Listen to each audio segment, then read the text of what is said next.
బ్యాంకుల వర్గీకరణకు సంబంధించి ఇప్పటిదాకా మనము బ్యాంకుల వర్గీకరణ ఏ విధంగా చేశారో చూసుకున్నాం. ఇప్పుడు ఒక్కొక్క బ్యాంక్ గురించి మనం క్లారిటీగా డీటెయిల్గా ఎక్స్ప్లెయిన్ చేసుకుంటూ వెళ్ళిపోతాం. ఓకే, దాంట్లో భాగంగా ఫస్ట్ ఇక్కడ మనకు షెడ్యూల్డ్ బ్యాంకులు, నాన్ షెడ్యూల్డ్ బ్యాంకులు అంటే ఏంటిదో ఫస్ట్ మీకు ఐడియా ఉండాలి. ఓకేనా, షెడ్యూల్డ్ బ్యాంకులు, ఫస్ట్ షెడ్యూల్డ్ బ్యాంకులు అంటాం. షెడ్యూల్డ్ బ్యాంకులు, దీని ఇంగ్లీష్లో కూడా గదే అంటాం, షెడ్యూల్డ్ బ్యాంక్స్ అంటాం. షెడ్యూల్డ్ బ్యాంక్స్ ఏలేమా సింపుల్. ఇక్కడ షెడ్యూల్డ్ బ్యాంక్స్ అంటే ఏంటంటే సింపుల్ కాన్సెప్ట్. 1934 ఆర్బిఐ చట్టం ప్రకారం, ఓకేనా, 1934 ఆర్బిఐ యాక్ట్ ప్రకారం లేదా ఆర్బిఐ చట్టం ప్రకారం షెడ్యూల్డ్ 2లో, ఓకేనా, షెడ్యూల్డ్ 2లో పేరును నమోదు చేసుకున్న బ్యాంకులను, ఓకేనా, షెడ్యూల్డ్ 2లో పేరును నమోదు చేసుకున్న బ్యాంకులను ఏమంటారంటే షెడ్యూల్డ్ బ్యాంకులుగా పిలుస్తారు. పేరు నమోదు చేసుకున్న బ్యాంకులను షెడ్యూల్డ్ బ్యాంక్స్ అంటారమ్మా. షెడ్యూల్డ్ బ్యాంక్స్గా పిలవటం జరుగుతుంది. ఇక్కడ ఏం లేదు, ఎవైతే తమ పేరును షెడ్యూల్డ్ 2లో, దట్టు ఎస్పెషల్లీ 1934 ఆర్బిఐ చట్టం ప్రకారము ఏ బ్యాంక్ అయితే తన పేరును షెడ్యూల్డ్ 2లో నమోదు చేసుకుంటుందో ఆ బ్యాంకుని ఇక్కడ ఏమని పిలుస్తారంటే షెడ్యూల్డ్ బ్యాంక్స్గా పిలవటం జరుగుతుంది. మీ చెప్పిన షెడ్యూల్డ్ బ్యాంక్స్ మళ్ళీ మనకు వాణిజ్య బ్యాంకులని అలా మాకు రకరకాలుగా ఉన్నాయి. అంటే ఇప్పుడు ఫర్ ఎగ్జాంపుల్ షెడ్యూల్డ్ బ్యాంకులకు ఎగ్జాంపుల్స్గా మనం ఇక్కడ వేటిని చెప్పుకోవచ్చు అంటే scheduled banks for example SBI కావచ్చు, జాతీయం చేసిన బ్యాంకులు కావచ్చు, ఇవన్నీ కూడా మనకు షెడ్యూల్డ్ బ్యాంక్స్గా పేర్కొనటం జరుగుతుంది. ఓకేనా, మరి ఇక్కడ కాబట్టి 1934 ఆర్బీఐ చట్టం, ఇక్కడ చూడండి ఆర్బీఐ చట్టం 1934లో చేస్తారు. ఆర్బీఐ ఏర్పడేది మాత్రం 1935. మనకి కన్ఫ్యూజ్ కావద్దు ఇక్కడ. ఓకే, సార్ తప్పు చెప్పిన అనుకోవద్దు. ఇక్కడ 1934లో ఆర్బీఐ చట్టాన్ని తీసుకొచ్చారు. 1935లో ఆర్బీఐ అనేది అమల్లోకి వచ్చింది. అంటే ఈ చట్టం ప్రకారమే మన 1934 ఆర్బీఐ యాక్ట్ ప్రకారమే ఆర్బీఐని ఏర్పాటు చేయటం జరిగింది. ఆ 1934 ఆర్బీఐ యాక్ట్ ప్రకారమే షెడ్యూల్డ్ 2లో పేరు నమోదు చేసుకున్న బ్యాంకులను ఏమంటారంటే షెడ్యూల్డ్ బ్యాంకులుగా పిలవటం జరిగింది. మరి షెడ్యూల్డ్ బ్యాంకుల యొక్క మెయిన్ క్యారెక్టరిస్టిక్స్, లక్షణాలను గనక మనం పరిశీలించినట్లయితే వీటి కనీస మూలధనం, ఓకేనా, షెడ్యూల్డ్ బ్యాంకుల యొక్క లక్షణం చూసినట్లయితే వీటి కనీస మూలధనం ఎంత ఉండాలంటే 5 lakhs ఉండాలమ్మా. 5 లక్షల మూలధనం వచ్చేసి కంపల్సరీ కలిగి ఉండాలి. ప్లస్ ఇవి ఆర్బీఐ పర్యవేక్షణలో పనిచేస్తూ ఉండాలి. ఓకేనా, ఆర్బీఐ పర్యవేక్షణలో పనిచేస్తూ ఉండాలి. ఇది కూడా కంపల్సరీ ఉండాలి. నెక్స్ట్ ఇవి అవసరమైతే ఆర్బీఐ నుండి ఏం తీసుకోవచ్చు, రుణాలను పొందవచ్చు. ఓకేనా, అవసరమైతే ఆర్బీఐ నుంచి రుణాలను పొందవచ్చు.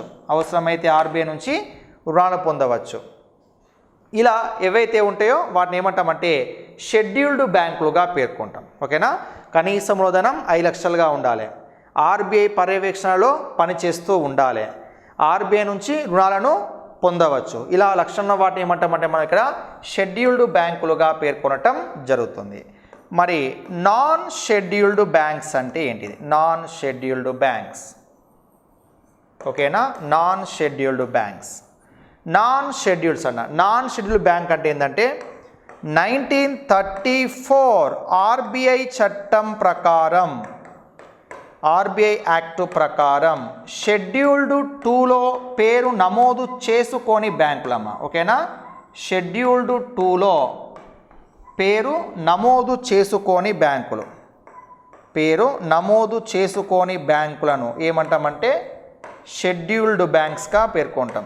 నాన్ షెడ్యూల్డ్ బ్యాంక్స్గా పేర్కొంటాం. నమోదు చేసుకోని బ్యాంకులను నాన్ షెడ్యూల్డ్ బ్యాంకులుగా పేర్కొంటారు. ఓకేనా, ఇది కూడా కొద్దిగా క్లారిటీగా గుర్తుంచుకోవాలి. నాన్ షెడ్యూల్డ్ బ్యాంక్స్గా పేర్కొంటారు. అంటే ఇక్కడ ఇవి ఆర్బీఐ పర్యవేక్షణలో పని చేయవు. వీటికి ఆర్బీఐ నుంచి రుణాలు అనేవి రావు. అంటే ఆర్బీఐ వీటికి రుణాలను అందించదు, ప్లస్ ఇవి ఆర్బీఐ పర్యవేక్షణలో పనిచేయవు. అలాంటి వాటిని మనం ఏమంటామంటే నాన్ షెడ్యూల్డ్ బ్యాంక్స్గా పేర్కొనటం జరుగుతుంది. ఓకే, నాన్ షెడ్యూల్డ్ బ్యాంక్స్గా ఇలాంటి వాటిని పేర్కొనటం జరుగుతుంది. ఓకే, మొత్తానికి మనకి ఇక్కడ షెడ్యూల్డ్ బ్యాంక్స్కి నాన్ షెడ్యూల్డ్ బ్యాంక్కి మధ్య తేడా అనేది మనం తెలుసుకున్నాం. అంటే షెడ్యూల్డ్ 2లో పేరు నమోదు చేసుకున్న బ్యాంకులను షెడ్యూల్డ్ బ్యాంక్స్ అంటే, షెడ్యూల్డ్ 2లో పేరును నమోదు చేసుకొని బ్యాంకులను నాన్ షెడ్యూల్డ్ బ్యాంక్స్గా పిలవటం జరుగుతుంది. ఓకే, ఆ విధంగా మనకు scheduled banks, non scheduled banks. Scheduled bank యొక్క కనీస మూలధనం ఎంత ఉండాలి?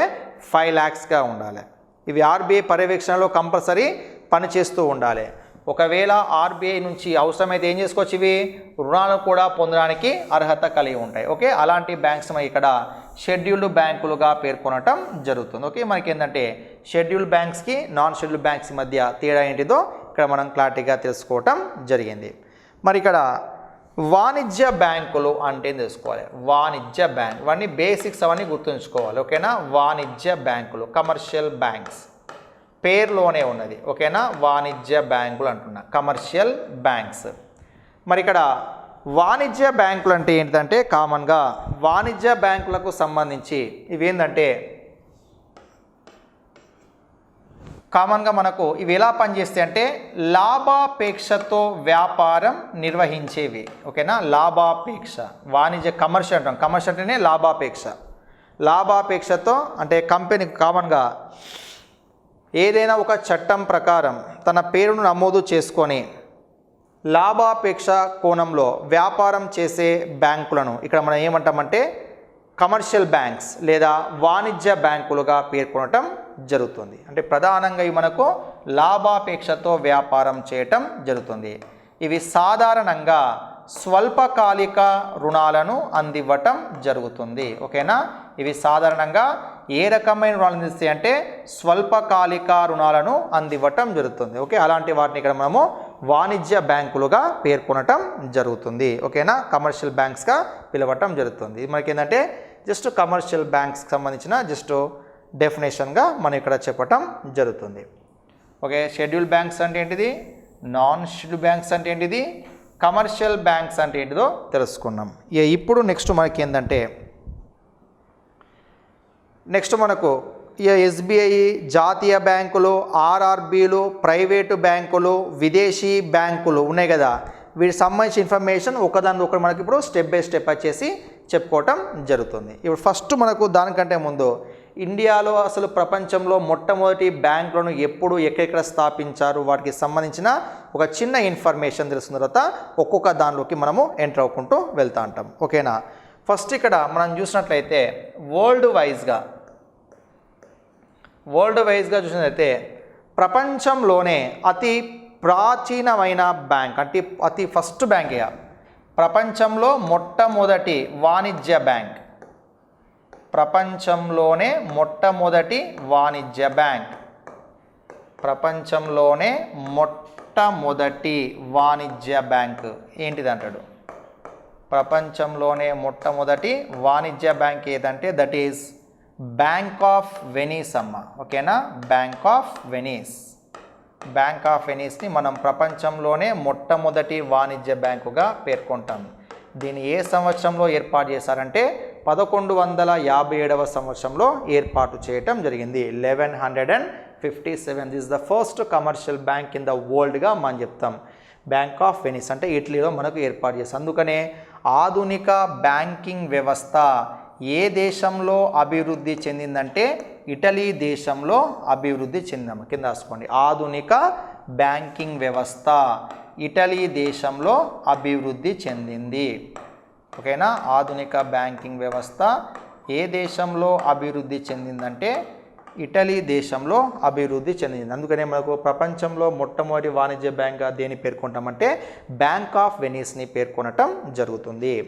ఓకే, ఇక నెక్స్ట్ దీని తర్వాత నెక్స్ట్ మనం చూసినట్లయితే ప్రపంచంలోనే అతి పురాతనమైన బ్యాంక్ అంటే పురాతన కాలంలో ఎప్పుడో స్థాపించి ఇప్పటికి కూడా తన కార్యకలాపాలు కొనసాగిస్తున్న బ్యాంక్, దాన్ని మనము అతి పురాతన బ్యాంక్ అంటాం. ప్రపంచంలోనే అతి పురాతనమైన బ్యాంక్. ఓకేనా, ప్రపంచంలోనే అతి పురాతనమైన బ్యాంక్. ప్రపంచంలోనే అతి పురాతనమైన బ్యాంకుగా దేన్ని పేర్కొంటామంటే that is bank of Barcelona అమ్మా. ఓకేనా, bank of Barcelona. Bank of బార్సిలోనాను ప్రపంచంలోనే అతి పురాతనమైన బ్యాంకుగా పేర్కొనటం జరుగుతుంది. Bank of Barcelona. దీన్ని ఎప్పుడు ఏర్పాటు చేశారంటే 1406 సంవత్సరంలో స్పెయిన్లో ఏర్పాటు చేయండి. ఎక్కడది? స్పెయిన్. ఓకేనా, బార్సిలోనా అంటే స్పెయిన్. 1406లో బ్యాంక్ ఆఫ్ బార్సిలోనా ఏర్పాటు చేశారు. ఎక్కడంటే స్పెయిన్లో వచ్చేసి దీన్ని ఏర్పాటు చేయడం జరిగింది. దీన్ని ఏమంటామంటే ప్రపంచంలోనే అతి పురాతనమైన బ్యాంకుగా ఈ బ్యాంక్ ఆఫ్ బార్సిలోనా పేరు. ఇప్పటికి కూడా తన కార్యకలాపాలను నిర్వహించటం జరుగుతుంది. Okay, mother of modern bank. ఓకేనా, మదర్ ఆఫ్ మోడ్రన్ బ్యాంక్ అని ఏ బ్యాంకును పిలుస్తారు? ఓకేనా, మదర్ ఆఫ్ మోడ్రన్ బ్యాంక్ అని ఏ బ్యాంకు పిలుస్తారంటే బ్యాంక్ ఆఫ్ ఇంగ్లాండ్ని పిలుస్తామా. Bank of England. Mother of modern bank ఏదంటే బ్యాంక్ ఆఫ్ ఇంగ్లాండ్. దీన్ని ఏ సంవత్సరంలో ఏర్పాటు చేశారంటే 1694 సంవత్సరంలో ఏర్పాటు చేయడం జరిగింది. అంటే ఆధునిక వాణిజ్య బ్యాంకులకు తల్లి వంటి బ్యాంకుగా దీన్ని పేర్కొంటారు. ఓకేనా, ఆధునిక వాణిజ్య బ్యాంకులకు తల్లి వంటి బ్యాంక్. ఆధునిక వాణిజ్య బ్యాంకులకు తల్లి వంటి బ్యాంకు ఏదంటే దట్ ఈస్ తల్లి వంటి బ్యాంక్ ఏదంటే దట్ ఈస్ బ్యాంక్ ఆఫ్ ఇంగ్లాండ్గా పేర్కొనడం జరుగుతుంది. 1694లో దీన్ని ఏర్పాటు చేయటం జరిగింది, మదర్ ఆఫ్ మోడ్రన్ బ్యాంక్ను. ఓకే, ఎందుకంటే ఈ బ్యాంక్ యొక్క విస్తరణతోనే ఆధునిక వాణిజ్య బ్యాంకుల కార్యకలాపాలు మరింతగా విస్తరించాయనే ఉద్దేశంతో దీన్ని ఏమంటామంటే మదర్ ఆఫ్ మోడర్న్ బ్యాంకుగా పిలవటం జరుగుతుంది. ఇంగ్లాండ్లో వచ్చేసి ఇప్పుడు ప్రజెంట్ అది ఫస్ట్ వాణిజ్య బ్యాంక్ ఏర్పడే కదా, ప్రజెంట్ అది ఇంగ్లాండ్ దేశ కేంద్ర బ్యాంకుగా వివరించడం జరుగుతుంది. ఏంటిది? బ్యాంక్ ఆఫ్ ఇంగ్లాండ్ చెప్తుంది. ఏ సంవత్సరం ఏర్పాటు చేస్తారంటే 1690 సంవత్సరంలో ఈ బ్యాంక్ ఆఫ్ ఇంగ్లాండ్ను ఏర్పాటు చేయటం జరిగింది, బ్యాంక్ ఆఫ్ ఇంగ్లాండ్. ఓకే, ఇది మనకు కొన్ని ఇంపార్టెంట్స్ అంశాలుగా మనం ఇక్కడ చెప్పటం జరుగుతుంది. ఇది ప్రపంచవ్యాప్తంగా బ్యాంకులకు సంబంధించిన just basics information. First bank ఎక్కడ, వాట్ ఈజ్ వాట్. ఇప్పుడు ఇండియాలో బ్యాంకింగ్ వ్యవస్థకు అంటే ఇండియాలో ఫస్ట్ బ్యాంక్స్ ఎక్కడెక్కడ అనేది తెలుసుకోవాలి. చూడండి, ఇక్కడ ఇండియాని ఇప్పుడు పరిశీలించినట్లయితే ప్రధానంగా ఇండియాకు సంబంధించి మన ఇండియాలో మొట్టమొదటి వాణిజ్య బ్యాంక్,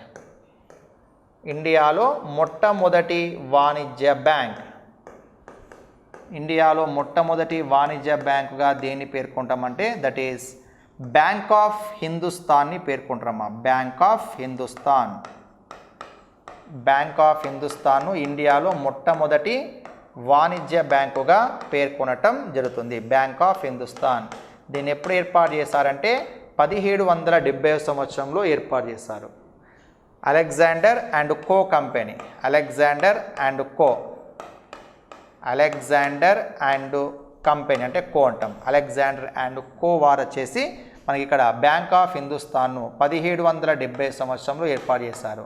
అయితే దీని తర్వాత వెంటనే 1782లో వచ్చేసి ఇది మూసివేతకు గురి కావాలంటే మూసివేయబడ్డది. అంటే 1770లో ఏర్పాటు చేసి మనకు 1782లో అది క్లోజ్ కావడం అయింది. మరి ఇక్కడ ఎక్కడ ఈ బ్యాంక్ ఆఫ్ హిందుస్థాన్ ఎక్కడంటే దీని ప్రధాన కేంద్రం కలకత్తా కేంద్రంగా మనకు ఈ బ్యాంక్ ఆఫ్ హిందుస్థాన్ను ఏర్పాటు చేయటం జరిగింది 1770లో. ఎవరు ఏర్పాటు చేశారంటే అలెగ్జాండర్ అండ్ కో అంటే అలెగ్జాండర్ అండ్ కంపెనీ వారు 1770లో కలకత్తాలో వచ్చేసి ఈ బ్యాంక్ ఆఫ్ హిందుస్థాన్ ఏర్పాటు చేశారు. ఇది 1782లో రద్దు కావటం అంటే మూసివేయటం జరిగింది. ఇది మన ఇండియన్స్ వారిచే ఏర్పడలేదు.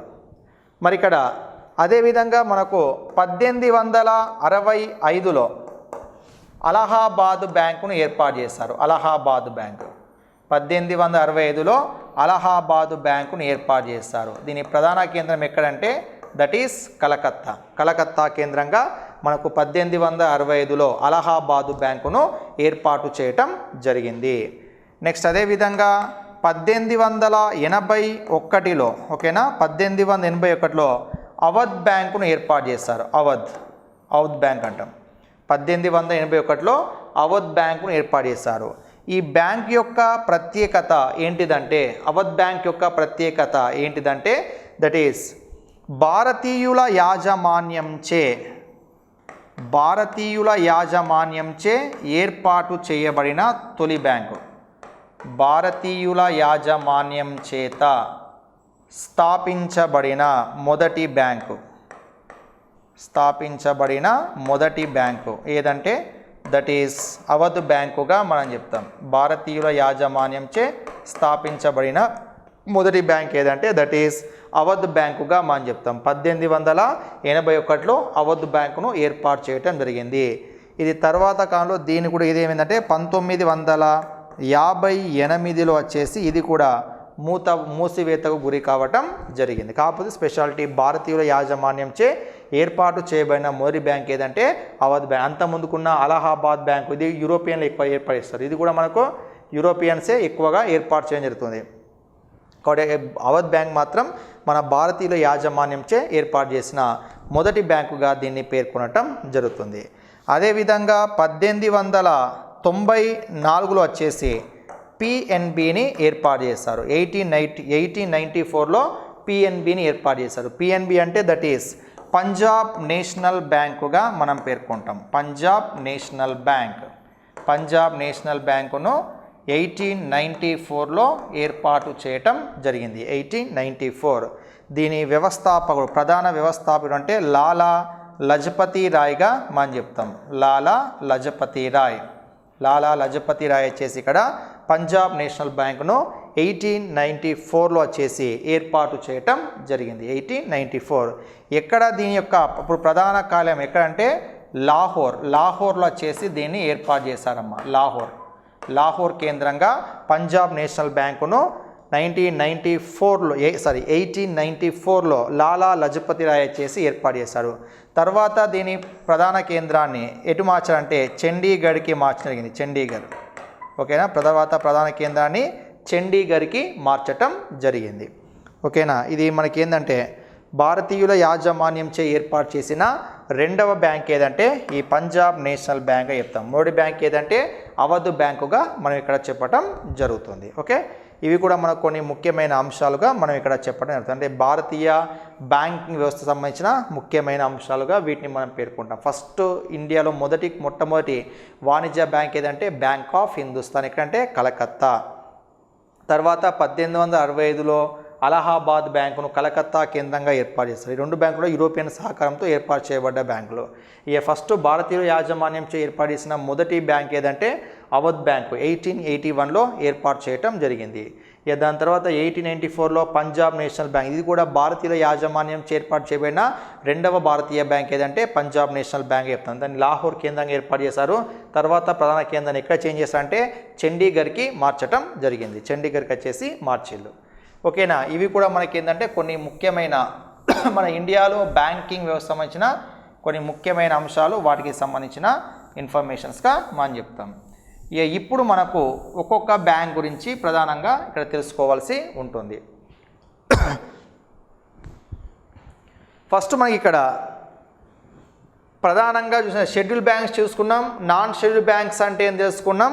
నెక్స్ట్ వాణిజ్య బ్యాంకులు అంటే చేసుకున్నాం. ఆ వాణిజ్య బ్యాంకులో మళ్ళీ దేశీయ బ్యాంకులో భాగంగా ప్రభుత్వ రంగ బ్యాంకులో భాగంగా ఎస్బీఐ గురించి తెలుసుకోవాలి. ఎస్బీఐ జాతీయం చేసిన బ్యాంకులు, నెక్స్ట్ ప్రాంతీయ గ్రామీణ బ్యాంకులు, ప్రైవేట్ బ్యాంకులు, విదేశీ బ్యాంకులు, ఇవన్నీ తెలుసుకోవాలి. ఫస్ట్ దాంట్లో భాగంగా ఎస్బీఐకి సంబంధించిన ఇన్ఫర్మేషన్ మనం తెలుసుకుంటాం. ఎస్బీఐ